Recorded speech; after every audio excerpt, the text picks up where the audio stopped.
അസർ നമസ്കാരത്തിന് ഇമാം എന്ന അദ്ദേഹത്തിന്റെ വീട്ടിൽ ഉമ്മയ്ക്ക് സുഖമില്ലാതെ വന്നപ്പോൾ അസിസ്റ്റന്റിനെ ഏൽപ്പിച്ചുകൊണ്ട് പോയതിന്റെ പേരിൽ മാസത്തിൽ ശമ്പളം കറക്റ്റ് ചെയ്യുമ്പോഴത്തേക്കും അദ്ദേഹത്തിന്റെ അസർ നമസ്കാരത്തിന്റെ 40 രൂപ കട്ട് ചെയ്യാൻ വേണ്ടി കമ്മിറ്റിയിൽ എഴുന്നേറ്റുകൊണ്ട് സംസാരിക്കുന്ന കമ്മിറ്റിക്കാരായി ആധുനിക തലമുറ മാറുകയാണ്. അതിനൊക്കെ വലിയ ആഗ്രഹം.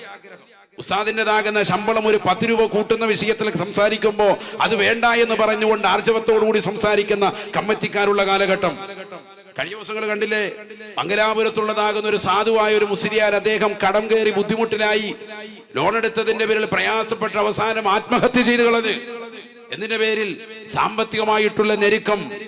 ഒരിക്കലും ആത്മഹത്യയെ ഞാൻ നന്നാക്കി പറയുകയല്ല. ആത്മഹത്യ ചെയ്തവൻ എങ്ങനാണോ ആത്മഹത്യ ചെയ്തത്, കാലാകാലം ആ ശിക്ഷയിലായിരിക്കുമെന്ന് മുഹമ്മദ് റസൂലുള്ളാഹി. ആരെങ്കിലും കത്തിയെടുത്തുകൊണ്ട് വയറ്റത്ത് കുത്തിക്കൊണ്ടാണ് രക്തം വാർന്ന് മരിച്ചത് എങ്കിൽ നാളെ മഹ്ശറിലെത്തുമ്പോ അവന്റെ കൈകളിലേക്ക് ഒരു കത്തി കൊടുക്കും. ആ കടാര കൊണ്ട് അവന്റെ വയറ്റത്തിലേക്ക് അതേപോലെ കുത്തി അവന്റെ വയറ്റിൽ നിന്ന് പുറത്തേക്ക് രക്തങ്ങൾ പരിപൂർണമായി നിർജ്ജരിച്ച് പരിപൂർണമായി ഒഴിവായി മരണത്തിന്റെ വേദന ഇരട്ടി ഇരട്ടി 10 മടങ്ങ് അനുവദിച്ചുകൊണ്ട് പ്രയാസപ്പെട്ടുകൊണ്ടായിരിക്കും അവൻ മരിക്കുക. വീണ്ടും അവന്റെ ശരീരത്തിലേക്ക് റൂഹിട്ട് കൊടുക്കും. ഖാലിദൻ മുഖല്ലദൻ ഫീഹാ അബദ. കത്തിച്ചൊരിക്കുന്ന നരകത്തിൽ ശാശ്വതമായി കാലാകാലം ഇതേ രീതിയിലായിരിക്കും അവന്റെ ശിക്ഷ എന്ന് മുഹമ്മദ് റസൂലുള്ളാഹി.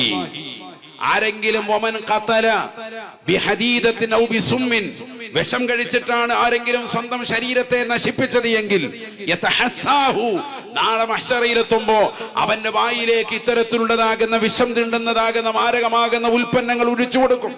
അതിലൂടെ അവൻ മരണത്തിലേക്ക് വഴുതി മാറും. മരിച്ചതിന് ശേഷം വീണ്ടും അവന് റൂഹിട്ട് കൊടുക്കും. വീണ്ടും അവൻ ഇതാ വിഷം കയ്യിലെടുക്കും. എങ്ങനാണോ നിന്റെ ശരീരത്തെ നീ കൊന്നൊടുക്കിയത്, കെട്ടിടത്തിന്റെ മുകളിൽ നിന്ന് താഴേക്ക് വീണിട്ടാണോ, കയ്യിലെ നരമ്പ് മുറിച്ചിട്ടാണോ? പരീക്ഷയിൽ തോക്കുമ്പോ കയ്യിലെ നരമ്പ് മുറിച്ചിട്ട് മരിക്കുന്ന പെൺകുട്ടികൾ ആൺകുട്ടികൾ അധികരിച്ചു. തെക്കൻ കൊറിയയിലാണ് ഏറ്റവും കൂടുതൽ ലോകാടിസ്ഥാനത്തിൽ ആത്മഹത്യയുടെ പ്രവണത കൂടുതലുള്ളത്.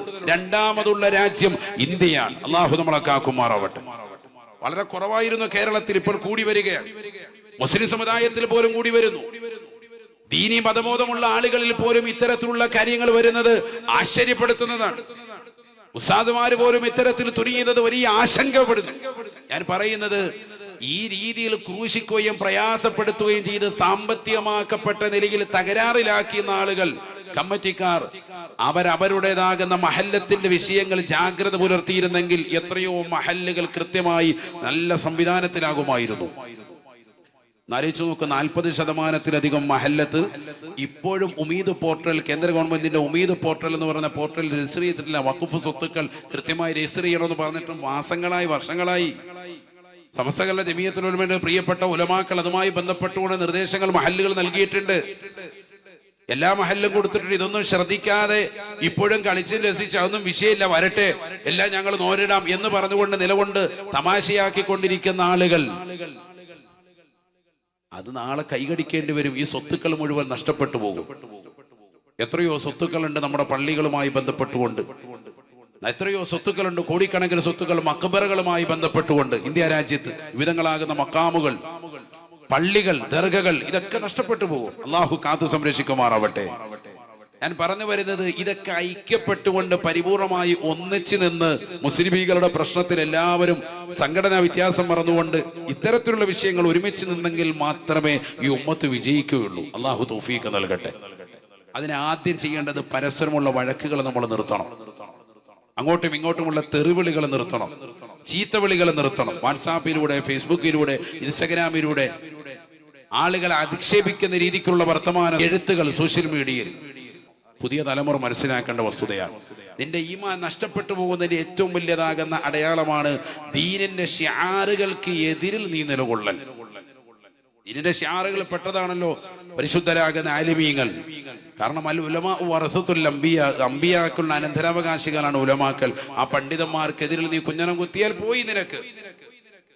ഖുർആനിനെതിരെ, ഹദീസിനെതിരെയൊക്കെ നീ ശബ്ദിച്ചാൽ, അതിനെതിരെയുള്ള വർത്തമാനങ്ങൾ പറഞ്ഞാൽ നിനക്ക് ജീവിതമാഹ്റം നഷ്ടമാണ്. അള്ളാഹു നമ്മളെ കാത്തു സംരക്ഷിക്കട്ടെ. അള്ളാഹു ഞങ്ങളെ നീ കാക്കണേ അല്ലാ.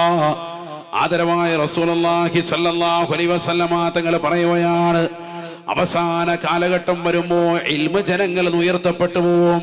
അറിവില്ലാത്തതാകുന്ന ജനങ്ങളായി മാറും. വിവരക്കേട് അധികരിക്കുമേ എന്ന് ഹബീബ് മുഹമ്മദ് മുസ്തഫ നബി സല്ലല്ലാഹു അലൈഹി വസല്ലമ തങ്ങൾ പറഞ്ഞത് ശരിയല്ലയോ? ഇന്ന് വിശ്വാസികളാകെ നമുക്കിടയിൽ പോലും ആദർശപരമായിട്ട് വൈരുദ്ധ്യം കടന്നുകൂടിയില്ലയോ? എത്രയോ ആളുകളാണ് വീട്ടിൽ നിന്ന് പുറത്തിറങ്ങുമ്പോ ഒരു ചെറിയതാകുന്ന പൂച്ചയൊന്നു കുറുകെ ചാടിയാൽ യാത്ര ഒഴിവാക്കുന്നതായ ആളുകളില്ലയോ? ഏതാ മാസം? സഫർ മാസം. സഫർ മാസം എന്ന് പറഞ്ഞാൽ ഏറ്റവും നല്ല മാസമാണ്. ചിലർക്ക് സഫർ എന്ന് കാണുമ്പോൾ തന്നെ മുഖം ചുളിക്കും. അള്ളാഹു മുളക്കാക്കുമാറാവട്ടെ. നല്ല മാസം. ഐഷ ബീബി റളിയല്ലാഹു തആല പറയുകയാണ്, തസവ്വജനീ റസൂലുള്ളാഹി സ്വല്ലല്ലാഹു അലൈഹി വസല്ലമ ഫീ ശവ്വാല. പരിശുദ്ധമാക്കപ്പെട്ട ശവ്വാൽ മാസത്തിലാണ് അല്ലാഹുവിന്റെ റസൂൽ എന്നെ വിവാഹം ചെയ്തത്. വബനാ ബി ഫീ ശവ്വാല. പരിശുദ്ധമായ ശവ്വാൽ മാസത്തിലാണ് ഞാൻ പ്രവാചകരുമായി കുടുംബബന്ധം ചേർക്കുന്നത്. ഞാൻ പ്രവാചകരുമായി ആദ്യ രാത്രി പങ്കിടുന്നതും പരിശുദ്ധമാക്കപ്പെട്ട ശവ്വാൽ മാസത്തിലാണ്. അല്ലാഹുവിന്റെ റസൂൽ സല്ലല്ലാഹു അലൈഹി വസല്ലമ തങ്ങളുമായി ആ ഒരു മാസത്തെ കൂടുതൽ ശ്രദ്ധ വെക്കാൻ കാരണം എന്തെന്നറിയുമോ? ഇമാമികൾ രേഖപ്പെടുത്തുകയാണ്, പരിശുദ്ധമായ ശവ്വാൽ മാസത്തിൽ വിവാഹം പാടില്ല എന്നുള്ള ഒരു തെറ്റിദ്ധാരണ ജാഹിരിയ കാലഘട്ടത്തിലുണ്ടായിരുന്നുവത്രേ. വിവരമില്ലാത്തതാകുന്ന ആളുകൾക്ക് അറിവ് പഠിപ്പിച്ചു കൊടുക്കുന്ന വ്യക്തിയല്ലയോ ഹബീബ് മുഹമ്മദ് മുസ്തഫ സല്ലല്ലാഹു അലൈഹി വസല്ലമ തങ്ങൾ. അതുകൊണ്ട് തന്നെ പരിശുദ്ധമാക്കപ്പെട്ട ശവ്വാൽ മാസത്തിൽ അല്ലാഹു റസൂൽ എന്നെ വിവാഹം ചെയ്ത് ആ മനസ്സിലുള്ള ചിന്താഗതികളെ പരിപൂർണമായി മാറ്റിയെടുത്തു എന്ന് ഐഷ ബീബി റളിയല്ലാഹു അൻഹാ. ശവ്വാൽ മാസം അങ്ങനെ ഞാനുമായി വിവാഹം ചെയ്തു. ഫാത്തിമ ബീബി റളിയല്ലാഹു തആല അൻഹയെ വിവാഹം ചെയ്തത് അലിയാർ തങ്ങൾ പരിശുദ്ധമായ സഫറിലാണ്. സഫർ മാസത്തിലാണ് അലി റളിയല്ലാഹു അൻഹുവിനെ ബഹുമാനപ്പെട്ട മുത്തുനബിയുടെ മകളാകുന്ന ഫാത്തിമ ബീബി റളിയല്ലാഹു അൻഹയെ കൊണ്ട് വിവാഹം ചെയ്തത്. ആര്? ഹബീബായ റസൂലുള്ളാഹി സ്വല്ലല്ലാഹു അലൈഹി വസല്ലം. ഏത് മാസം? നമ്മൾ ഈ നിൽക്കുന്ന സഫർ മാസം. നമ്മൾ ഏതെങ്കിലും നിക്കാഹി മാസം നടത്തുവോ? അല്ല, ഡേറ്റ് ഒത്തു വന്നാൽ പോലും നമ്മൾ പറയും നമുക്ക് റബീഉൽ അവ്വലിലേക്ക് മാറ്റാം, അടുത്ത മാസത്തിലേക്ക് പോകാം. മനുഷ്യന്റെ അന്ധവിശ്വാസങ്ങളാണ്. ഈ മാസം തീരെ കൊള്ളൂല എന്നുള്ള ചിന്താധാര മനുഷ്യന്റെ ഹൃദയത്തിൽ എടുത്തു മാറ്റണം. അള്ളാഹു മനസ്സിലാക്കാൻ തൗഫീഖ് തരട്ടെ. ഇസ്ലാമിൽ ചില ദിവസങ്ങൾക്കും ചില മാസങ്ങൾക്കും അള്ളാഹു പ്രത്യേകത നൽകിയിട്ടുണ്ട്. അതിൽപ്പെട്ടതാണല്ലോ ഇന്ന ഇദ്ദത ശുഹൂരി ഇൻദല്ലാഹ് 12 ശഹ്റൻ ഫീ കിതാബില്ലാഹ് യൗമ ഖലഖസ് സമാവാതി വൽ അർദ് മിൻഹാ അർബഅത്തുൻ ഹുറും. പരിശുദ്ധമാക്കപ്പെട്ടതായ 4 മാസങ്ങൾ വളരെ ശ്രേഷ്ഠതയുള്ള പവിത്രതയുള്ള മാസങ്ങളാണ്. ആകാശഭൂമികളെ സൃഷ്ടിച്ചതാകുന്ന കാലം മുതൽ അള്ളാഹു വർഷത്തെ ക്രമീകരിച്ചിരിക്കുന്നത് 12 മാസങ്ങളിലാണ്. അതിൽ ശ്രേഷ്ഠതയുള്ള മാസമാണ് പരിശുദ്ധമായ റമളാൻ. അത് കഴിഞ്ഞാൽ ശ്രേഷ്ഠതയുള്ള മാസമാണ് പരിശുദ്ധമായ ദുൽഖഅദ, ദുൽഹിജ്ജ, പരിശുദ്ധമായ മുഹറം മാസം, പരിശുദ്ധമായ റജബ് മാസം. ഇതൊക്കെ ഹദീസുകളിൽ വ്യക്തമാണ്. അള്ളാഹു മനസ്സിലാക്കാൻ തൗഫീഖ് തരട്ടെ. ഇതിനർത്ഥം ബാക്കിയുള്ള മാസങ്ങളൊക്കെ മോശമാണെന്നാണോ? റബീഉൽ അവ്വൽ സയ്യിദുനാ റസൂലുള്ളാഹി സ്വല്ലല്ലാഹു അലൈഹി വസല്ലമ തങ്ങളുടെ ജന്മദിനം കൊണ്ട് അനുഗ്രഹീതമായ മാസം. ഉണ്ടെന്നാ സഫർ വീട് കൂടിയിരിക്കാൻ പാടില്ല, ഒരു വീട്ടിലേക്ക് കുറ്റിയടിക്കാൻ പാടില്ല. ആ മാസത്തിൽ ഇനി ഒന്നും ചെയ്യരുത്. പിന്നെന്താ ചെയ്യണ്ടേ? കൈ കെട്ടിയിരുന്നേക്കാനും ഒരു മാസത്തേക്ക് എന്നാ പിന്നെ റാഹത്ത്. എന്താണ് മനുഷ്യന്മാരെ നിങ്ങളിങ്ങനെ? നബിയനാ റസൂലുള്ളാഹി സ്വല്ലല്ലാഹു അലൈഹി വസല്ലമ തങ്ങൾ പറയുകയാണ്, ലാ അദ്വാ വലാ തീറത വലാ ഹാമത വലാ സഫറ. ആദരവായ റസൂലുള്ളാഹി സ്വല്ലല്ലാഹു അലൈഹി വസല്ലമ തങ്ങൾ പറഞ്ഞത് ഇമാം ബുഖാരി റളിയല്ലാഹു അൻഹു സ്വഹീഹുൽ ബുഖാരിയിൽ കൊണ്ടുവന്ന ഹദീസ് അല്ലയോ? ലാ അദ്വാ, പകർച്ചവ്യാധികൾ സ്വയം പകരുമെന്ന് കരുതല്ലേ മുസ്ലിമേ. അങ്ങനെ പകർച്ചവ്യാധികൾ സ്വയം പകരുകയില്ല അള്ളാഹുവിന്റെ കഴിവ് കൊണ്ടല്ലാതെ.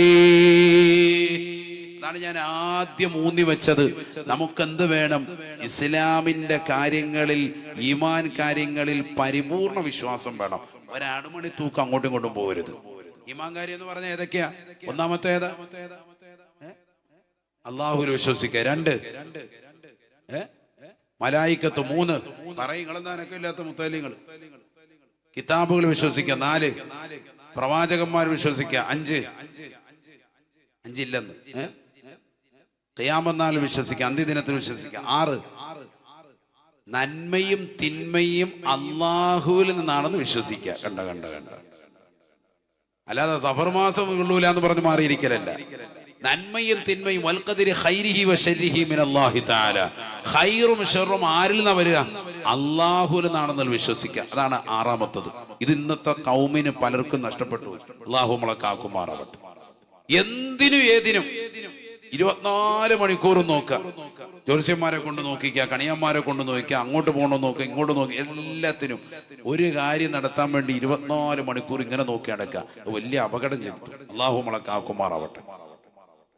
നബിയനാ റസൂലുള്ളാഹി സ്വല്ലല്ലാഹു അലൈഹി വസല്ലമ തങ്ങൾ പഠിപ്പിക്കുകയാണ്, ലാ അദ്വാ വലാ തീറത വലാ ഹമ്മത വലാ സഫറ.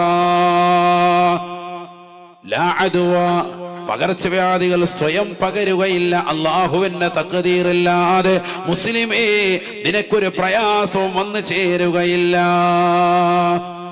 വലാ തീറത, പക്ഷിയെ നോക്കിക്കൊണ്ട്, ദുർലക്ഷണം കണക്കാക്കിക്കൊണ്ട്, ശകനം നോക്കിക്കൊണ്ട് നടക്കുന്ന പണി ഇസ്ലാമിൽ ഇല്ലേ ഇല്ല. മൃഗങ്ങളെ കൊണ്ട് ലക്ഷണം നോക്കുക. ചില ആളുകളുടെ പ്രാവുമായിട്ട് നടക്കുക. ആ പ്രാവിങ്ങോട്ട് ഇറങ്ങുമ്പോൾ ഒരു കാർഡ് എടുക്കും, എന്നിട്ട് ഭാഗ്യലക്ഷണം നോക്കുക. അതിനകത്ത് ഏതാണോ പടം വരുന്നത് അയാളെ വെച്ചുകൊണ്ട് ഇവരെന്ത് ചെയ്യും? കാര്യങ്ങൾ പറയും. ചിലര് പക്ഷി ഇങ്ങനെ പറത്തും. അറബികളുടെ ഒരു ശൈലിയായിരുന്നു. പക്ഷികൾ ഇങ്ങനെ പറക്കുന്ന പക്ഷിയെ കണ്ടുകൊണ്ടും അവർ തശാഉമ നടത്തും, ദുർലക്ഷണം നടത്തും, നല്ല ലക്ഷണം നോക്കും. പക്ഷി വലത്തോട്ടാണോ പറക്കുന്നത് എന്നാ യാത്ര റാഹത്താണ്. പക്ഷി ഇടത്തോട്ടാണോ പറക്കുന്നത് എന്നാ ഇപ്പൊ യാത്ര പോകണ്ട. ബാഗും കുടയായിട്ടൊക്കെ ഇറങ്ങിയത് ഹാജിയാര് പരിചയം തിരിച്ച് വീട്ടിലോട്ട് കയറും. മൂങ്ങയുടെ കരച്ചിൽ കേൾക്കുമ്പോ ചിലർക്ക് വിഷയം. മൂങ്ങ അതിന്റെ കരച്ചിൽ കേൾക്കുമ്പോ അല്ലാഹുവേ പടച്ചവന്, ഇന്നത്തെ ദിവസം പോയി. ഇതൊക്കെ മുമ്പുണ്ടായിരുന്നതാണ്. അതൊക്കെ പരിശുദ്ധ പ്രവാചകർ സല്ലല്ലാഹു അലൈഹി വസല്ലം എടുത്തു കളയാൻ. ഇത്തരത്തിലുള്ളതാകുന്ന ശകുനം നോക്കുന്ന പരിപാടി, പക്ഷികളെ കൊണ്ട്, ജീവികളെ കൊണ്ട് ശകുനം നോക്കുന്ന പരിപാടി ഇസ്ലാമിലില്ല. പൂച്ച ഇങ്ങനെ, കറുത്ത പൂച്ച വട്ടം ചാടി, വണ്ടി ഓടിച്ച് പകുതി എത്തിയത് ആചാര്യ കൊണ്ടൊരു വട്ടം ചാടി. പടച്ച റബ്ബേ, നമ്മുടെ കാര്യത്തിൽ തീരുമാനമായി. പെണ്ണുങ്ങളോട് പറയാണ്, പെണ്ണുങ്ങൾ അതിനേക്കാൾ വലിയ പേടി. ഞാനും പറയാനിരുന്ന ഇനി വണ്ടി തിരിച്ചേക്കാന്ന് പറഞ്ഞു. അപകടം ഉണ്ടായി. നോക്കുമ്പോ അപ്പുറത്ത് ഫ്രണ്ടിൽ ഒരു അപകടവും കൂടി കണ്ട ഉറപ്പിച്ച്. ഇതൊന്നും ഇസ്ലാമിലില്ല കേട്ടോ. ഇസ്ലാമിലെ അടിസ്ഥാനം ഇല്ല. ഇങ്ങനെ ചില ശകുനം നോക്കുന്ന ആളുകൾ നമ്മുടെ കൂട്ടത്തിൽ ഇന്ന് കൂടിയിരിക്കുക. അതാ ഞാൻ പറഞ്ഞത്, വിശ്വാസം ഇപ്പോഴും രൂഢമൂലമാകാത്ത ആളുകളുണ്ട്. വിശ്വാസം എന്ന് പറഞ്ഞാൽ എല്ലാത്തിലും ഉണ്ട്. അള്ളാഹുവിലും റസൂലിലും കിതാബുകളിലും പ്രവാചകന്മാരിൽ മാത്രമല്ല, അന്ത്യദിനത്തിലും വിശ്വാസം വേണം. നന്മ തിന്മകൾ അള്ളാഹുവിങ്കൽ നിന്നുള്ളതാണ്, പടച്ചറപ്പിന്റെ തീരുമാനപ്രകാരമാണ് എന്നുള്ള വിശ്വാസം വേണം. ഇല്ലെങ്കിൽ പോയി. അലി റളിയല്ലാഹു അൻഹുവിന്റെ ചാരത്തേക്ക് മഹാനാകുന്ന അദീ റളിയല്ലാഹു അൻഹു വരുന്നു. പൊട്ടിക്കരഞ്ഞുകൊണ്ടാണ് വരുന്നത്. അദീ റളിയല്ലാഹു അൻഹുവിനോട് അലി റളിയല്ലാഹു അൻഹു ചോദിക്കുകയാണ്, എന്തിനാണ് നിങ്ങൾ കരയുന്നത്? അദീ റളിയല്ലാഹു അൻഹു അലിയാർ തങ്ങളോട് പറയുകയാണ്, എനിക്ക് എന്റെ കണ്ണിന്റെ കാഴ്ച കുറഞ്ഞു പോയി. എന്റെ മക്കള് ചെറുപ്പത്തിലേ തന്നെ അവർ മരണപ്പെട്ടു പോയി. അതോർത്തിട്ടാണ് ഞാൻ കരയുന്നത്. അലി റളിയല്ലാഹു അൻഹു പറയുകയാണ്, അല്ലാഹുവിന്റെ ഖദർ ഖലായിൽ വിശ്വാസമില്ലേ? ഖുൽ ലൻ യുസീബനാ ഇല്ലാ മാ കതബല്ലാഹു ലനാ ലൻ യുസീബനാ ഇല്ലാ മാ കതബല്ലാഹു ലനാ. അല്ലാഹു സുബ്ഹാനഹു വ തആല കൃത്യമായി രേഖപ്പെടുത്തിയതാകുന്ന വിഷയങ്ങളല്ലാതെ നമ്മുടെ ജീവിതത്തിലേക്ക് വരികയില്ല എന്ന് അറിയില്ലേ പിന്നെന്തിനാണ് കരയുന്നത് എന്ന് അലി റളിയല്ലാഹു അൻഹു അപ്പം നിർത്തി കരച്ചിൽ. അദ്ദേഹം അതുവരെ കരഞ്ഞുകൊണ്ടിരിക്കുക, എന്റെ കണ്ണിന്റെ കാഴ്ച കുറഞ്ഞു, എന്റെ മക്കളൊക്കെ മരിച്ചുപോയി, ഭയങ്കര പരീക്ഷണമാണ് പടച്ചറബ് നൽകിയിരിക്കുന്ന. അലി റളിയല്ലാഹു അൻഹു ദേഷ്യപ്പെട്ടു പറഞ്ഞു, നിനക്ക് ഖദർ ഖലായിൽ വിശ്വാസമില്ലേ? സ്വഹാബിയല്ലേ? അന്ത്യദിനത്തെ കുറിച്ച് മാത്രം പോരല്ലോ, പടച്ചറബിൽ നിന്നല്ല എല്ലാ ഖൈറും ഷർറും ഉണ്ടാകുന്നത്. നിനക്ക് എന്തെങ്കിലും ബുദ്ധിമുട്ടുണ്ടായിട്ടുണ്ടെങ്കിൽ അല്ലാഹുവിൽ ക്ഷമിച്ചാൽ അതിന്റെ കൂലി അല്ലാഹു തരൂലേ? ക്ഷമിക്കുന്നവർക്കല്ലേ കൂലി തരുന്നത്? സ്വർഗത്തിൽ ഉന്നതമായ സ്ഥാനം തരില്ലേ? അതുകൊണ്ട് ക്ഷമിക്കിൻ, വെറുതെ ആവശ്യമില്ലാതെ ഇരുന്ന് കരഞ്ഞിട്ട് കാര്യമില്ല എന്ന് മഹാനാകുന്ന സയ്യിദുനാ അലി റളിയല്ലാഹു അൻഹു ആ സെക്കൻഡിൽ അദ്ദേഹം കരച്ചിൽ നിർത്തി. നമുക്കത് വരണം. നമുക്ക് എന്തെങ്കിലും ഒരു ബുദ്ധിമുട്ടുണ്ടാകുമ്പോ അള്ളാഹു എനിക്ക് തന്നല്ലോ, പരീക്ഷണം തന്നല്ലോ എന്ന് പറഞ്ഞിട്ട് കരയുന്ന ആളുകളുണ്ട്. ചില ഉമ്മമാരും അങ്ങനെയുണ്ട്, ചില ഉപ്പമാരും ഉണ്ട്. ഞാൻ നിസ്കരിക്കുന്ന ആളാണ്, നോമ്പ് നോക്കുന്ന ആളാണ്, സക്കാത്ത് കൊടുക്കുന്ന വ്യക്തിയാണ്, ഹജ്ജ് ചെയ്ത വ്യക്തിയാണ്, ഉംറ ചെയ്തിട്ടുണ്ട്, ഞാൻ ലാ ഹൗല ചൊല്ലും, ഞാൻ അസ്മാഉൽ ഹുസ്ന ഓതും, ഞാൻ വിർദുൽ ലത്തീഫ് ചൊല്ലും, എല്ലാ ദിക്റും ചൊല്ലും, എന്നിട്ടും അള്ളാഹു എനിക്ക് ദാരിദ്ര്യം നൽകിയല്ലോ എന്ന് പറഞ്ഞ് കരയുന്നവരുണ്ട്. അവർക്ക് അള്ളാഹുവിനുള്ള ഖദർ ഖലായിൽ വിശ്വാസം ഇല്ലാത്തവരാണ്. പടച്ച റബ്ബിന്റെ തീരുമാനം അത് നിന്നെ പ്രയാസപ്പെടുത്തലാണ്. ആ രീതിക്കാണ് നിന്റെ ജീവിതം മുന്നോട്ട് പോകുന്നതെങ്കിൽ അതിൽ നീ ബുദ്ധിമുട്ട് അനുഭവിക്കാൻ തന്നെ വേണം. അതിൽ പടച്ച റബ്ബ് ക്ഷമിച്ചാൽ നിനക്ക് ഉന്നതമായ സ്ഥാനം തരും, സ്വർഗം തരും. അള്ളാഹു മനസ്സിലാക്കാൻ തൗഫീഖ് തരട്ടെ. ക്ഷമിക്കുന്നതിലാ കാര്യം. അള്ളാഹുവേ ഞങ്ങൾക്ക് നീ തൗഫീഖ് നൽകണേ അല്ലാഹ്.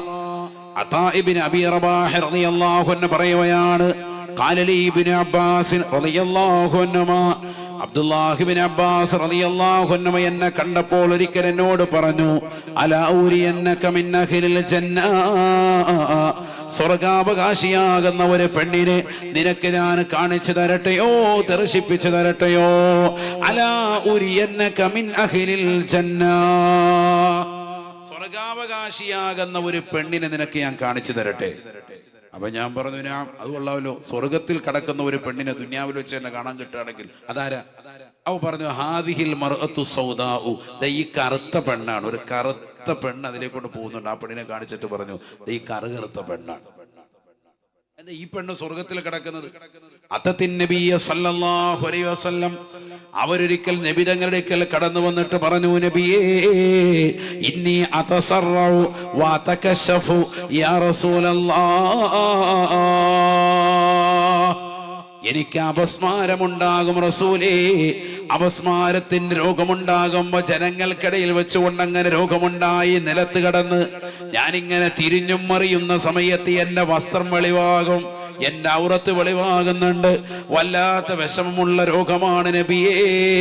ഫദ്ഉല്ലാഹ ലീ, തങ്ങൾ എനിക്ക് വേണ്ടി ഒന്ന് ദുആ ചെയ്യണേ ഹബീബേ.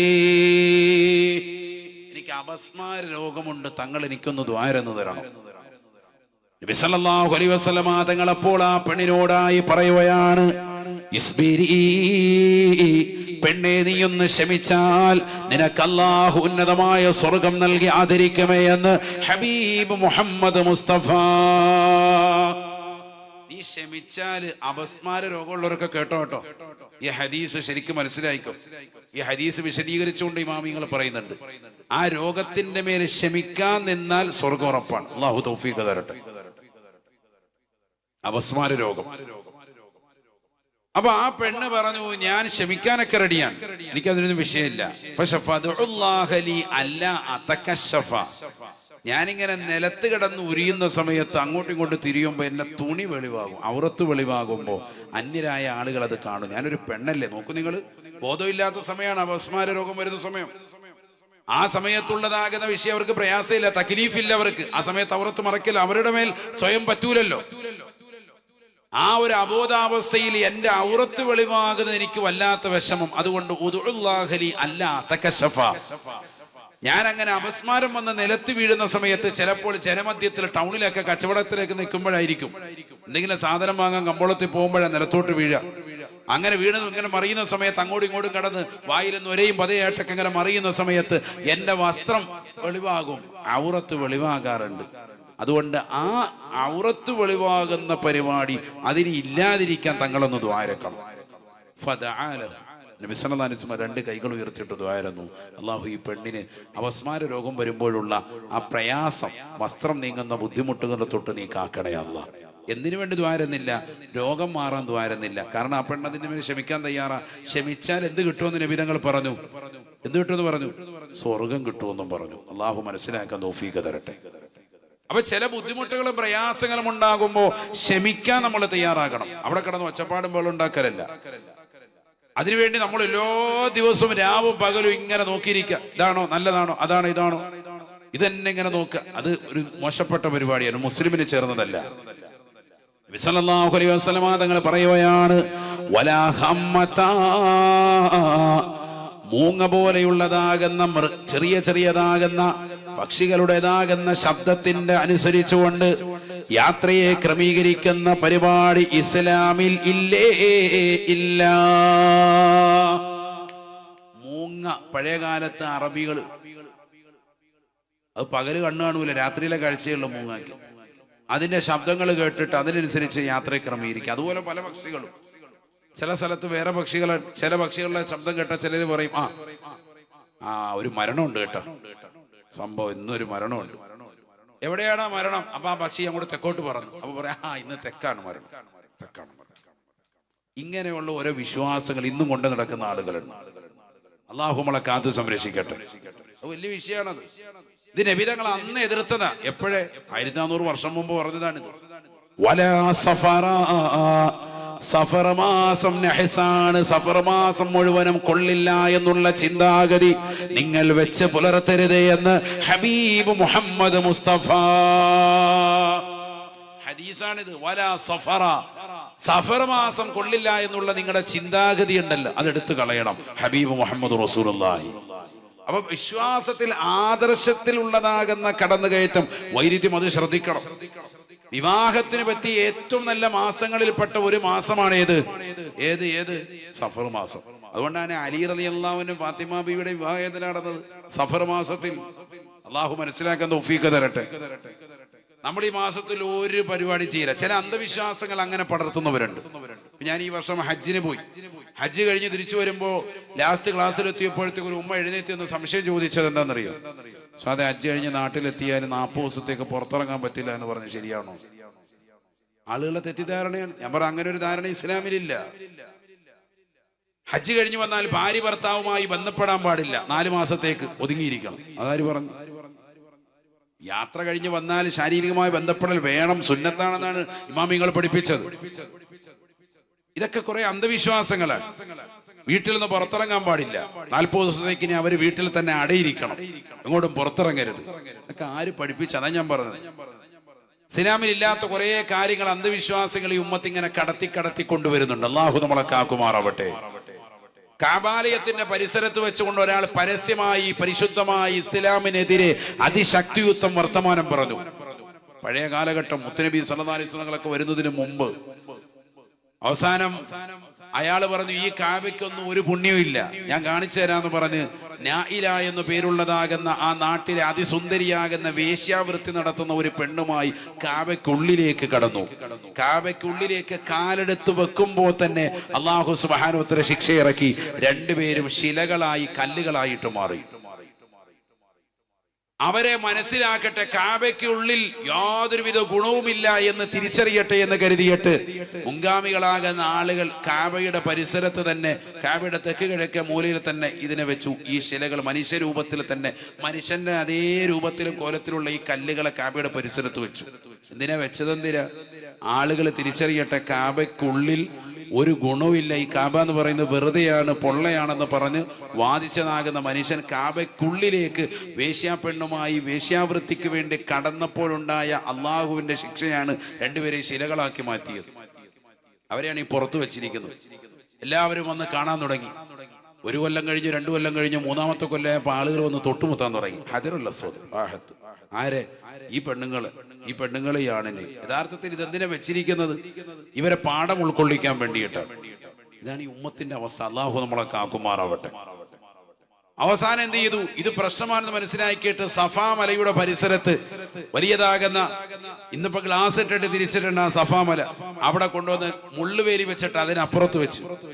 കാരണം ഇത് ആളുകൾ ഇവരെ മനസ്സിലാക്കാൻ വേണ്ടിയാണ്. ഇതിന് അവിടെ എഴുതിയും വെച്ച്, ഇത് മുമ്പ് കാബയ്ക്കുള്ളിൽ വന്നുകൊണ്ട് വേശ്യാവൃത്തി നടത്തിയതാകുന്ന ആളുകൾ, അതിനുള്ളിൽ പരിശ്രമിച്ച ആളുകളെ അള്ളാഹു കാണിച്ചതാകുന്ന അദാബാണെന്ന് പറഞ്ഞു വെച്ചു.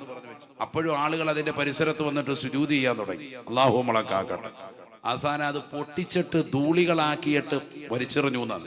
പൊട്ടിച്ചു കളഞ്ഞു. അല്ല രക്ഷയില്ല. കാരണം എന്താ, ഓരോ വർഷം കഴിയുന്നതോറും ഓരോ പല കൗമാണ്, പല അന്ധവിശ്വാസങ്ങൾ പരത്തിക്കൊണ്ട് വരും. ഇത് മനുഷ്യന്റെ ഈമാനിനെ എപ്പോഴും ചാഞ്ചല്യപ്പെടുത്തും. അതുകൊണ്ടാണല്ലോ ഇമാമിങ്ങൾ തന്നെ പറഞ്ഞല്ലോ, നമ്മൾ മക്കാമുകളിൽ എത്തുമ്പോ ഖബർ ചുംബിക്കൽ സുന്നത്താണ്. ഖബർ ചുംബിക്കൽ നല്ലതാണ്. ഏത് നല്ല മഹത്തുക്കളാകുന്ന സാലിഹീങ്ങളാകുന്ന ആളുകളെ അവരുടെ മഖബറകളിൽ എത്തിയാൽ ചുംബിക്കൽ നല്ലതാണ്.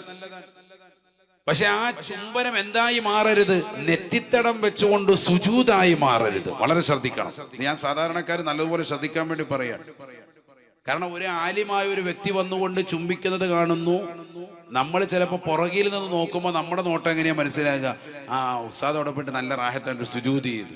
അപ്പൊ നമ്മൾ പോയിട്ട് നല്ല റാഹത്തായിട്ട് ഒന്നുകൂടി സുജൂദ്. ലാ യസ്ജുദു ലി അഹദിൻ അഹദാ. ഒരു സൃഷ്ടി മറ്റൊരു സൃഷ്ടിക്ക് എന്ത് പാടില്ല, സുജൂദ് ചെയ്യാൻ പാടില്ല. സയ്യിദുനാ റസൂലുള്ളാഹി സ്വല്ലല്ലാഹു അലൈഹി വസല്ലം നബിതങ്ങൾ പറഞ്ഞ വാക്കാണ്. സുജൂദ് പാടില്ല, ഒരിക്കലും പാടില്ല. ഒരു മക്കാമിലും ഒരു വ്യക്തിക്കും സുജൂദ് പാടില്ല. അതുകൊണ്ട് തന്നെ ചുംബനമാണ് പറ്റുന്നത്. ചുംബനം ചുണ്ടുകൊണ്ടാണ് ചുംബനം, എന്തുകൊണ്ടല്ല, നെറ്റി കൊണ്ടല്ല. അപ്പൊ നെറ്റിയും മൂക്കൊക്കെ വെച്ചിട്ട് പലരും ഖബറിന്റെ പരിസരത്ത് നിന്ന് സുജൂദ് ചെയ്യും. നമ്മൾ പല രാജ്യങ്ങളിൽ പോകുന്നവരാണല്ലോ. പ്രത്യേകിച്ച് കേരളത്തിന് പുറത്തു പോയാൽ ഇത്തരത്തിലുള്ള കാഴ്ചകൾ ധാരാളമാണ്. ഈ അറിവില്ലാത്ത ആളുകൾ ചെയ്യുന്നതാകുന്ന വീഡിയോകൾ പ്രചരിപ്പിച്ചുകൊണ്ടാണ് ഇവിടെ വിദേഹത്തിന്റെ ആളുകൾ പറയുക, സുന്നികളെ നോക്ക്, അവര് കുബൂരികളാണ്, ഖബറിന്മേൽ കണ്ടില്ല കടന്നു മറിയുന്നതെന്ന് പറയുന്നത് തെറ്റിദ്ധരിപ്പിക്കുന്നതിന്റെ കാരണം അതാണ്. യഥാർത്ഥത്തിൽ ഖബർ ചുംബിക്കൽ അനുവദനീയമാണ്. എന്ത് പാടില്ല, സുജൂദ് ചെയ്യാൻ പാടില്ല. വളരെ ശ്രദ്ധിക്കണം. അപ്പോൾ ശ്രദ്ധിക്കണേ, നമ്മൾ ചെന്നിട്ട് ഖബറിന്റെ സവിധത്തിൽ എത്തിയിട്ട് നമ്മൾ അങ്ങനെ ചുംബിക്കുമ്പോ പുറകിൽ ഒരാൾ നിൽപ്പുണ്ട്, അല്ലെങ്കിൽ ഒരു 10 പേര് നിൽപ്പുണ്ട്. അവർ ചിലപ്പോൾ നമ്മൾ ചെയ്യുന്നത് സുജൂദാണ് എന്ന് തെറ്റിദ്ധരിക്കുമെന്ന് കണ്ടാൽ തൽക്കാലം ആ ചുംബനം ഒഴിവാക്കല നല്ലത്. കാരണം എന്താ, നമ്മളിങ്ങനെ ചെയ്യുമ്പോൾ പുറത്തോട്ട് പറയുന്നുണ്ട്, അത് പറയാൻ പറ്റുമോ, ഞാനിപ്പോ ഒരു ഉമ്മ എടുത്തതാ കേട്ടോ, അല്ലാതെ എന്ത് ചെയ്തതല്ല, സുജൂദ് ചെയ്തതല്ല എന്നൊന്നും അവിടെ പറഞ്ഞെടുക്കലും പറ്റൂല. നമ്മളെ കാണുന്ന ജാഹിലീങ്ങൾ പാവങ്ങളുണ്ട്, അവര് നമ്മൾ കണ്ടുന്നത് ചീതം കാത്തിരിക്കാൻ. അപ്പൊ അങ്ങനെ സംശയം ഉദിപ്പിക്കുന്ന ഒരു സ്ഥലത്തെത്തിയാൽ തൽക്കാല ആ ചുംബനം ഒഴിവാക്കല നല്ലത് എന്ന് പഠിപ്പിച്ച മതമാണ് പരിശുദ്ധമായ ഇസ്ലാം. അള്ളാഹു മനസ്സിലാക്കാൻ തൗഫീഖ് തരട്ടെ. കഅബയുടെ പരിസരത്ത് ചുണ്ടുകൊണ്ട് ചുംബിക്കൽ ഏറ്റവും ശ്രേഷ്ഠതയുള്ള കല്ലുണ്ടേത്? പരിശുദ്ധമായ ഹജറുൽ അസ്വദ്. കൈകൊണ്ട് തടവി ചുംബിക്കേണ്ട കല്ലുണ്ട്, പരിശുദ്ധമായ ഹജറുൽ അസ്വദ്. റുക്കുനിൽ യമാനി കൈകൊണ്ട് തടവിയിട്ട് ചുംബിക്കേണ്ടതാകുന്ന കല്ലാണ്. ഇങ്ങനെ ഓരോന്നും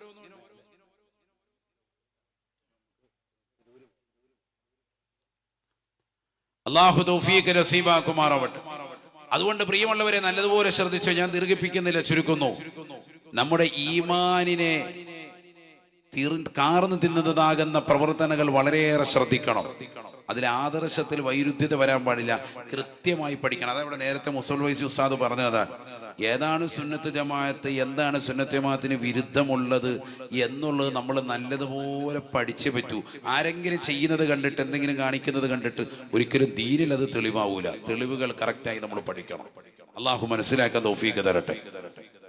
അപ്പൊ സഫർ മാസത്തെ കുറിച്ചുള്ള തെറ്റിദ്ധാരണകൾ പടർത്താൻ പാടില്ല. അത് നല്ല മാസമാണ്.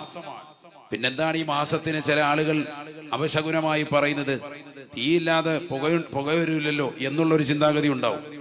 സഫർ മാസത്തിലെ ഒടുക്ക ബുധനാണ് നെഹസ്, കടുത്ത നെഹസായിട്ട് ഇമാമികളെ രേഖപ്പെടുത്തുന്നു. 3,00,000-ലധികം 3,20,000-ഓളം പ്രയാസങ്ങൾ, ബലാഹുകൾ ആ ഒരു ദിവസം ഉണ്ടാകുമെന്ന് പറഞ്ഞ പണ്ഡിതന്മാരുണ്ട്. ഒന്നും ഉണ്ടാവില്ല എന്ന് പറഞ്ഞ പണ്ഡിതന്മാരുമുണ്ട്. ഈ മാസങ്ങളിൽ കിതാബ് രചിക്കാൻ തുടങ്ങുകയും പൂർത്തീകരിക്കുകയും ചെയ്തതാകുന്ന മഹത്തുക്കൾ വരെയുണ്ട്. ഈ മാസത്തിന്റെ നെഹസിനെ ഇത്രയേറെ പറഞ്ഞപ്പോൾ, അപശകുനമായി മാസത്തെക്കുറിച്ച് പറഞ്ഞപ്പോൾ അങ്ങനെ ഒന്നില്ല എന്ന് പറഞ്ഞുകൊണ്ട് വാദിച്ചുകൊണ്ട് ഗ്രന്ഥം എഴുതി പൂർത്തീകരിച്ച വ്യക്തിയാണ് മഹാനാകുന്ന ഇബ്നു ഹജറുൽ ഹൈതമി റളിയല്ലാഹു അൻഹു. ലോകപ്രസിദ്ധമാകുന്ന തുഹ്ഫത്തുൽ മുഹ്താദി എന്ന് പറയുന്ന ഗ്രന്ഥം എഴുതിയവരുണ്ട്. ചുരുക്കി പറഞ്ഞാൽ, മുസ്ലിമീങ്ങളായ നമ്മൾ ആശങ്കപ്പെട്ട് ജീവിക്കരുത്. എപ്പോഴും ഒരു ഭയപ്പാടിലൂടെ ജീവിതത്തെ മുന്നോട്ട് കൊണ്ടുപോകരുത്. നല്ല ദിവസങ്ങളും നല്ല സമയങ്ങളും ഉണ്ട്. വെള്ളിയാഴ്ച ദിവസം ഏറ്റവും ശ്രേഷ്ഠമായ ദിവസമാണ്. സയ്യിദുൽ അയ്യാമി യൗമുൽ ജുമുഅ. ആഴ്ചകളിൽ ഏറ്റവും നല്ല ശ്രേഷ്ഠമായ ദിവസമാണ് ജുമുഅ ദിവസമെന്ന് സയ്യിദുനാ റസൂലുള്ളാഹി. ആ ദിവസത്തിന് അതിന്റെ മഹത്വമുണ്ട്. അതുകൊണ്ടാണല്ലോ സലാത്ത്, അന്നത്തെ ദിവസത്തെ സലാത്ത് എന്നിലേക്ക് നേരിട്ട് എത്തിക്കും നിങ്ങളുടെ സലാത്ത് സലാം എന്ന് മുഹമ്മദ് റസൂലുള്ളാഹി. വെള്ളിയാഴ്ച ദിവസം അൽ കഹഫ് പോകുന്നതിന് മഹത്വമുണ്ട്. വെള്ളിയാഴ്ച രാവിലെ മഹത്വമുണ്ട്, വ്യാഴാഴ്ചയുടെ സുന്നത്തുമിന് ശ്രേഷ്ഠതയുണ്ട്, തിങ്കളാഴ്ച നബിതങ്ങൾ ജനിച്ച ദിവസം കൂടി ആയതുകൊണ്ട് വ്യാഴത്തെക്കാൾ ഏറ്റവും കൂടുതൽ തിങ്കളിനാണ് സുന്നത്ത് നോമ്പിന് മഹത്വമെന്ന് സയ്യിദുനാ റസൂലുള്ളാഹി സ്വല്ലല്ലാഹു അലൈഹി വസല്ലം തങ്ങൾ വിശദീകരിച്ചിട്ടുണ്ട്. അപ്പൊ ദിവസങ്ങൾക്ക് അങ്ങനെ എങ്ങനെ മഹത്വങ്ങളുണ്ട്, പോരിശയുണ്ട്. യാത്രയ്ക്ക് ഏറ്റവും നല്ല അനുയോജ്യമായ ദിവസങ്ങൾ പറയുന്നുണ്ട്. യാത്ര പോകാൻ ഏറ്റവും നല്ല സമയം റസൂലുള്ളാഹി സ്വല്ലല്ലാഹു അലൈഹി വസല്ലം തങ്ങൾ തിരഞ്ഞെടുത്തത് എല്ലാ ദിവസവും പ്രഭാതത്തിലാണ്. പ്രഭാത സമയത്ത് വ്യാഴാഴ്ച ദിവസം, തിങ്കളാഴ്ച ദിവസം, അതിന്റെ പ്രഭാത സമയങ്ങളിൽ യാത്ര തുടങ്ങുക. ജുമുഅ ദിവസം നിങ്ങൾ യാത്ര തുടങ്ങുന്നത് പ്രഭാതത്തിലാണ്. അന്നത്തെ ജുമുഅ നിങ്ങൾക്ക് നഷ്ടപ്പെടുമെന്ന് കണ്ടാൽ ആ ജുമുഅ ഏറ്റവും നല്ല ദിവസമാണെങ്കിൽ പോലും യാത്ര പോകരുത് എന്ന് പഠിപ്പിച്ചു പരിശുദ്ധമായ ഇസ്ലാം. ശരിക്കും മനസ്സിലാക്കണം, വെള്ളിയാഴ്ച ദിവസം എല്ലാ ആഴ്ചകളിലും നല്ല ദിവസമാണ്. പക്ഷെ ജുമുഅ നഷ്ടപ്പെടുമെന്ന് കണ്ടാൽ അന്നത്തെ രാവിലത്തേതാകുന്ന യാത്ര പോകൽ നല്ലതല്ല. ജുമുഅ നഷ്ടപ്പെടുമെന്ന് കണ്ടാൽ ആ യാത്ര ഒഴിവാക്കണം. നോക്കൂ നിങ്ങൾ, ഇത്രയേറെ കൃത്യമായി വിശദീകരിച്ചു തന്നിട്ടുണ്ട് പരിശുദ്ധമായ ഇസ്ലാമിൽ. നല്ല ദിവസങ്ങളും നല്ല സമയങ്ങളും. ബൂരിക്കലി ഉമ്മത്തി ഫി ബുക്കുരിഹ, ഒരു ഹദീസിൽ കാണാം, എന്റെ സമുദായത്തിന്റെ പ്രഭാതങ്ങളിൽ ബറക്കത്ത് ചെയ്യപ്പെട്ടിരിക്കുന്നു മുഹമ്മദ് റസൂലുള്ളാഹി. നബി തങ്ങൾ ദുആയിൽ എന്നിട്ടുണ്ട്, അല്ലാഹുമ്മ ബാരിക് ലി ഉമ്മത്തി ഫി ബുകൂരിഹ, എന്റെ സമുദായത്തിന്റെ പ്രഭാതങ്ങളിൽ നീ ബറക്കത്ത് ചൊരിയണേ എന്നും മുഹമ്മദ് നബി സല്ലല്ലാഹു അലൈഹി വസല്ലം. രാവിലെ സുബഹി നമസ്കാരം കഴിഞ്ഞ് അതുകൊണ്ട് തന്നെ ഉറങ്ങാൻ പാടില്ല. സുബഹി കഴിഞ്ഞിട്ട് ഉദയത്തിന്റെ സമയം വരെ ദിക്റിലായി ഒരാൾ കഴിഞ്ഞുകൂടിയാൽ ഖൗമൻ സല്ലമു സുബ്ഹ വദക്കറുല്ലാഹ അസ്സ വജല്ല ഹത്താ തതുലു അശംസു തഅദിലു ഉംറതൻ താമ്മതൻ താമ്മതൻ താമ്മ, പരിപൂർണമായ ഉംറ നിർവഹിച്ച പ്രതിഫലം അവൻ അല്ലാഹു രേഖപ്പെടുത്തുമെന്ന് സയ്യിദുനാ മുഹമ്മദ് റസൂലുള്ളാഹി സ്വല്ലല്ലാഹു അലൈഹി വസല്ലം. നോക്കൂ നിങ്ങൾ, ഒരാൾ സുബഹി നമസ്കരിച്ചിട്ട് ഉദയത്തിന്റെ സമയം വരെ ദിക്റിലായി അവനവന്റെ വീട്ടിൽ, സ്ത്രീകൾ അവരവരുടെ വീട്ടിൽ, പുരുഷന്മാർ പള്ളിയുടെ അകത്തളങ്ങളിൽ ജമാഅത്തായി നമസ്കരിച്ചിട്ട് നിസ്കാര മുസല്ലയിൽ ഉദയത്തിന്റെ സമയം വരെ ഇരുന്ന് ദിക്ർ ചൊല്ലിയാൽ തന്നെ പരിപൂർണമായ ഉംറയുടെ പ്രതിഫലം. അതാ സമയത്തിന്റെ പ്രത്യേകതയാണ്, വേറൊരു സമയത്തിനും അങ്ങനെയില്ല. ഇങ്ങനെ ഇസ്ലാമിൽ സമയങ്ങളെ കൃത്യമായി മാനിച്ചു നൽകിയിട്ടുണ്ട്. ആ സമയങ്ങളെയും സന്ദർഭങ്ങളെയും യാത്ര പുറപ്പെടുന്ന ദിവസങ്ങളെയും ഒക്കെ ശ്രദ്ധ കേന്ദ്രീകരിച്ചുകൊണ്ട് ജീവിച്ചാൽ അതിൽ ഖൈറുണ്ട്. മറ്റൊരു ഹദീസിലുണ്ട്, മൻ അസ്ബഹ മൻ സല്ല സുബ്ഹ ഫഹുവ ഫീ ദിമ്മത്തില്ലാ, ആരെങ്കിലും സുബഹി നമസ്കാരം കറക്റ്റായി നിസ്കരിച്ചു പോന്നാൽ, അവൽ ജമാഅത്തായിട്ട് അവൽ വഖത്തിൽ നിസ്കരിച്ചാൽ ഫഹുവ ഫീ ദിമ്മത്തില്ലാഹി, അല്ലാഹുവിന്റെ ഉത്തരവാദിത്തത്തിലാണ് അവൻ. അവന്റെ എല്ലാ കാര്യങ്ങളും ആര് കറക്റ്റ് ചെയ്യും? അല്ലാഹു കറക്റ്റ് ചെയ്യും. ഒന്നും ടെൻഷൻ അടിക്കണ്ട, അല്ലാഹു തൗഫീഖ് തരട്ടെ. ഇതൊക്കെ നമ്മൾ നോക്കണം. നബീന റസൂലുള്ളാഹി സ്വല്ലല്ലാഹു അലൈഹി വസല്ലമ തങ്ങൾ പറയുകയാണ്, ആരെങ്കിലും മന്നത്താ കാഹിനാ, ആരെങ്കിലും ഒരു ജ്യോത്സ്യനെ സമീപിക്കുകയും ഫസദ്ദഖഹു ബിമാ യഖൂൽ, അവൻ പറയുന്ന വാക്കുകളെ അതേപോലെ അക്ഷരം പ്രതി അനുസരിക്കുകയും അത് വാസ്തവമാണെന്ന് കണക്കാക്കിക്കൊണ്ട് നിലകൊള്ളുകയും ചെയ്താൽ ഫഖദ് കഫറ ബിമാ ഉൻസില അലാ മുഹമ്മദിൻ സല്ലല്ലാഹു അലൈഹി വസല്ലമ, ആദരവായ റസൂലുള്ളാഹി സല്ലല്ലാഹു അലൈഹി വസല്ലമ തങ്ങൾക്ക് ഇറക്കപ്പെട്ടതായ പരിശുദ്ധമായ ഖുർആൻ കൊണ്ടവൻ പരിപൂർണമായി അവിശ്വസിച്ചവനാണ് എന്ന് ഹബീബ് മുഹമ്മദ് മുസ്തഫ. ജ്യോത്സ്യനെ സമീപിച്ചിട്ട് അയാള് പറയുന്ന കാര്യങ്ങളൊക്കെ കേട്ടാൽ ഇന്നുകൊണ്ട് ഈ ഉമ്മത്തിന് പർദ്ദ ധരിച്ചതാകുന്ന ഉമ്മമാര് ജ്യോത്സ്യന്മാരുടെ അടുക്കൽ പോകുന്നു. മൻ തകഹന അവിസ്തഖ്സമ, ആരെങ്കിലും ഒരാൾ ജ്യോത്സ്യനെ സമീപിച്ചാൽ, അല്ലെങ്കിൽ ഭാഗ്യപരീക്ഷണം നടത്താൻ ചില ആളുകളുണ്ടല്ലോ കണക്ക് നോക്കിയിട്ട് പറയുന്നവർ, അത്തരക്കാരുടെ അടുക്കൽ ആരെങ്കിലും പോയാൽ നബി സല്ലല്ലാഹു അലൈഹി വസല്ലം തങ്ങൾ പറയുന്നു, ലം തുഖ്ബൽ ലഹു സലാത്തുൻ 40 യൗമ, 40 ദിവസത്തേക്ക് അവന്റെ നമസ്കാരം അല്ലാഹു സ്വീകരിക്കില്ല. അല്ലാഹു മുളക്കാക്കുമാറാവട്ടെ. 40 ദിവസം പിന്നെ നിസ്കരിച്ചിട്ട് വരും കാര്യമില്ല, അല്ലാഹു തആലക്ക് വേണ്ട. ഫഖദ് അശ്റക, അവൻ അല്ലാഹുവിനോട് പങ്കു ചേർത്ത് ആരാധന നിർവഹിച്ചവനാണ്. അതുകൊണ്ട് ശ്രദ്ധിക്കണം, നമ്മൾ ഈമാൻ തെറ്റിപ്പോകാൻ പാടില്ല. വിശ്വാസികൾ ആവശ്യമില്ലാത്ത പണിക്ക് പോകരുത്. കാണുന്ന എല്ലാത്തിനും ദിവസങ്ങൾക്ക് അങ്ങോട്ടും ഇങ്ങോട്ടും നടക്കുന്നതിനും പോകുന്നതിനും ഒക്കെ അങ്ങനെയുള്ളതാകുന്ന പരിപാടികൾ നടത്തി 24 മണിക്കൂറും അതിന്റെ പുറകിൽ നിൽക്കുന്ന ആളുകൾ വളരെയേറെ ഗൗരവത്തിൽ ചിന്തിക്കണം. ആദർശത്തിൽ നിങ്ങൾക്ക് എവിടെയോ വൈരുദ്ധ്യം വന്നു പോയിട്ടുണ്ട്. അതുകൊണ്ട് ഇമാം റാസി റളിയല്ലാഹു അൻഹു, ഫഖറുദ്ദീൻ റാസി റളിയല്ലാഹു അൻഹു പറഞ്ഞത് മനസ്സിലേക്ക് വരട്ടെ. ഒന്നാമതായി ആദ്യമായി നമ്മുടെ ജീവിതത്തിൽ വരേണ്ടത് അത്തസ്ദീഖു. പരിശുദ്ധ പ്രവാചകർ സല്ലല്ലാഹു അലൈഹി വസല്ലമ തങ്ങളെ അടക്കം ഇസ്ലാമിൽ ഈമാൻ കാര്യങ്ങൾ 6 എണ്ണമാണ്. അതിൽ പരിപൂർണമായി ഹൃദയം കൊണ്ട് രൂഢമൂലമായ വിശ്വാസം നമുക്കുണ്ടാവണം. അള്ളാഹുവിലും അവന്റെ മലക്കുകളിലും കിതാബുകളിലും പ്രവാചകന്മാരിലും അന്ത്യദിനത്തിലുമടക്കം അള്ളാഹുവിൽ നിന്നാണ് നന്മതിന്മകൾ അടക്കം ഉണ്ടാവുന്നത് എന്നുള്ള അചഞ്ചലമായ വിശ്വാസം നമ്മളിൽ രൂഢമൂലമാകണം. അങ്ങനെ ഉണ്ടെങ്കിലേ അവൻ ആരും ആകുകയുള്ളൂ, ലാ ഇലാഹ ഇല്ലല്ലാഹ് എന്ന കലിമയിൽ അടിയുറച്ചവനാകുകയുള്ളൂ. അങ്ങനെ അടിയുറച്ച മഹത്തുക്കളാണ് ബഹുമാനപ്പെട്ടതാകുന്ന തൃപ്പരച്ചി ഉസ്താദ് അടക്കമുള്ള മഹാന്മാർ. നിങ്ങൾ നോക്കി, ഈ സഫർ മാസത്തിൽ എത്രയോ മഹത്തുക്കളൊക്കെ മരണപ്പെട്ടു പോയവരുണ്ട്. അതിന്റെ അർത്ഥം എന്താ? ഇങ്ങനെ പറയാൻ പറ്റുമോ? അവര് വളരെ മോശപ്പെട്ട മാസത്തിലാണ് മരിച്ചത്. അങ്ങനെ എണ്ണാനാണെങ്കിൽ എത്ര സാലികളുണ്ട് ഈ മാസത്തിൽ മരിച്ചത്? എത്ര പേരുടെ ആണ്ടാണ് ഈ മാസത്തിൽ നമ്മൾ കഴിച്ചു കൊടുത്തത്? അപ്പൊ അവരൊക്കെ മോശപ്പെട്ട ആളുകളാ? അതാ ഞാൻ പറഞ്ഞത്, അങ്ങനെ ഒരു മാസത്തെ മോശമായിട്ട് നിങ്ങൾ കണക്കാക്കരുതേ. ലാ സഫറ, സഫർ മാസത്തെ മോശമായി നിങ്ങൾ കണക്കാക്കരുതേ. മുഹമ്മദ് റസൂലുള്ളാഹി സ്വല്ലല്ലാഹു അലൈഹി വസല്ലം. അള്ളാഹു മനസ്സിലാക്കാൻ തൗഫീഖ് തരട്ടെ. ആത്മീയമാകുന്ന അറിവ് ആവോളം നമുക്ക് നേടിയെടുക്കാൻ അള്ളാഹു തൗഫീഖ് നസീബാക്കുമാറാവട്ടെ.